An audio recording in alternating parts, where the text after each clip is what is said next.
Renungan Hari Rabu 13 Oktober 2021. Celakalah kamu, hai orang-orang Farisi dan ahli-ahli Taurat. Bacaan pertama diambil dari surat Paulus kepada jemaat di Roma, bab 2 ayat 1-11. Dan bacaan Injil dari Injil Lukas bab 11 ayat 42-46. Saudara-saudariku terkasih, ada orang mengatakan Yesus sebagai putra Allah kok bisa marah ya? Menjawab pernyataan ini, saya dapat mengatakan bahwa alasan kemarahan Yesus itu sangat jelas. Sasaran kemarahan Yesus juga sangat jelas. Mengapa Yesus harus marah terhadap dua kelompok penting, terhormat, dan selalu dianggap soko guru dalam hal iman, moral, dan hal-hal lain? Santo Lukas sangat jelas menampilkan alasan kemarahan Yesus terhadap kedua kelompok ini. Alasan pertama adalah karena orang-orang Farisi dianggap sebagai orang yang celaka karena mereka mewajibkan orang lain untuk membayar persepuluhan, tetapi mereka sendiri tidak bersikap adil dan mempraktikkan tindakan kasih Allah. Yang diharapkan Yesus di sini adalah mereka harus pertama dan utama melakukan atau mempraktikkan aturan itu dalam hidup mereka daripada hanya membebankannya kepada orang lain.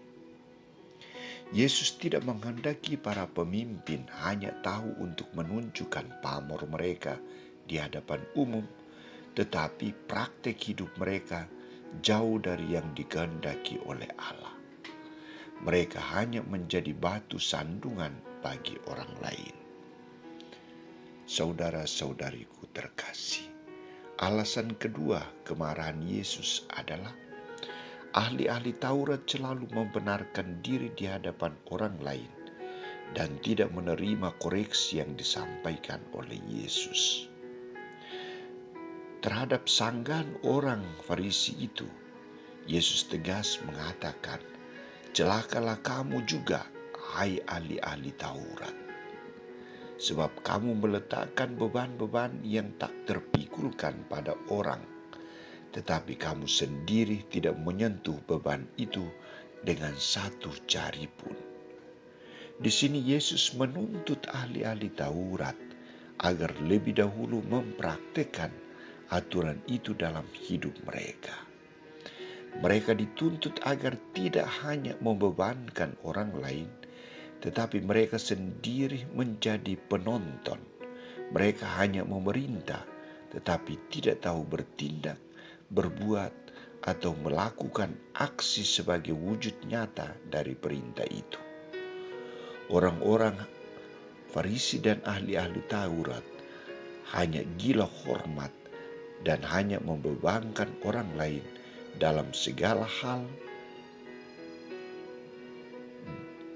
dan mereka tidak akan layak masuk ke dalam kerajaan surga.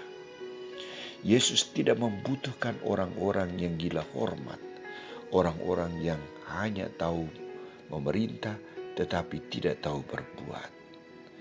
Yesus juga tidak membutuhkan orang yang hanya mengutamakan hukum tetapi tidak melakukan perintah kasih dalam hidupnya.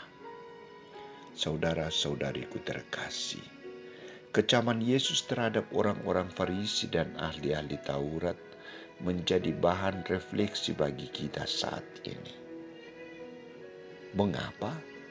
Karena kita juga sering hanya memerintah atau menasihati orang lain agar taat aturan, tetapi kita sendiri lalai dalam aturan itu, lalai mempraktikkan aturan itu dalam hidup kita.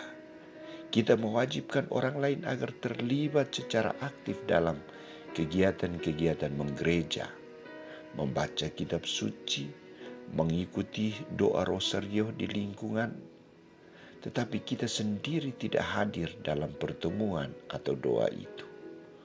Atau sebagai orang tua, bapak dan ibu, Kita sering menasihati anak-anak agar mereka rajin berdoa dan pergi ke gereja, tetapi kita sendiri jarang berdoa dan pergi ke gereja.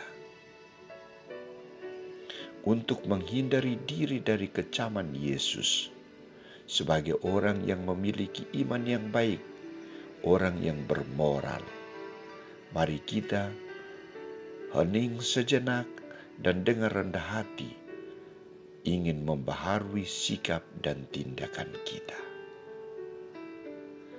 Kita perlu bersikap adil dan kasih terhadap Allah maupun terhadap sesama kita. Semoga